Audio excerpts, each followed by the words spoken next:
আসসালামু আলাইকুম রহমতুল্লাহ বরকাতুহ। সম্মানিত প্রিয় মুসলিম ভাই ও বোনেরা, আর ইসলামী টিভির পক্ষ থেকে সকলকে জানাই আন্তরিক মোবারকবাদ।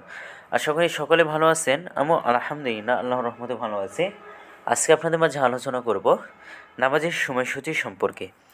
তো আজকে মঙ্গলবার 13ই ফেব্রুয়ারি 2024 ইংরেজি, 30শে মাঘ 1430 বাংলা, 2 শ্রাবণ 1445 হিজরি। ঢাকা এবং তার পার্শ্ববর্তী এলাকার নামাজের সময়সূচি তুলে ধরছি। তারপরে অন্য জেলা বিভাগগুলো নামাজের সময়সূচি তুলে ধরবো। আজকে ঢাকা এবং তার পার্শ্ববর্তী এলাকার তাহাজ্জুদ এবং সেহরির শেষ সময় হলো 5:12।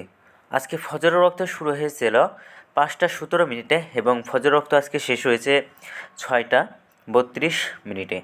জোহরের ওয়াক্ত আজকে শুরু হবে 12:14 এবং জোহরের ওয়াক্ত আজকে শেষ হবে 4:15। আসরের রক্ত শুরু হবে 4:16, আসরের রক্ত শেষ হবে 5:51। মাগরিবের রক্ত আজকে শুরু হবে 5:55, মাগরিবের রক্ত আজকে শেষ হবে 7:08।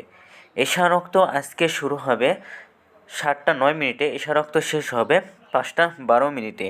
আজকে সূর্যাস্ত যাবে 5:52। আজকে সূর্যোদয় হয়েছে 6:33। এই কারণে ঢাকা এবং তার পার্শ্ববর্তী এলাকার নামাজের সময়সূচি। এখন আপনাদের মাঝে আলোচনা করব বিভাগীয় শহরের জন্য উল্লিখিত সময়ের সঙ্গে যেসব বিভাগের সময় আপনি যোগ বিয়োগ করবেন তা হলো অর্থাৎ বিয়োগ করবেন চট্টগ্রামে 5 মিনিট এবং সিলেটে 6 মিনিট কম করবেন। ঢাকা এবং তার পার্শ্ববর্তী এলাকার যে নামাজের সময়সূচিটা তুলে ধরেছি সেখান থেকে চট্টগ্রামে 5 মিনিট এবং সিলেটে 6 মিনিট কম করে গণনা করবেন, তাহলেই হবে। যোগ করবেন খুলনাতে 3 মিনিট, রাজশাহীতে 7 মিনিট, রংপুরে 8 মিনিট, বরিশালে 1 মিনিট বেশি করবেন। ঢাকা এবং তার পার্শ্ববর্তী এলাকায় যে নামাজের সময়সূচিটা রয়েছে সেখান থেকে খুলনাতে 3 মিনিট, রাজশাহীতে 7 মিনিট, রংপুরে 8 মিনিট, বরিশালে 1 মিনিট বেশি করে গণনা করবেন, তাহলেই হবে। তো আজকের ভিডিওটি এ পর্যন্তই ছিল। আর এই সূত্রটা দিয়েছেন বা আমরা এই সূত্রটা নিয়েছি ইসলামিক ফাউন্ডেশন থেকে। ভিডিওটি যদি আপনাদের ভালো লাগে তাহলে কিন্তু অবশ্যই চ্যানেলটি সাবস্ক্রাইব করে পাশে থাকবেন। ধন্যবাদ সকলকে।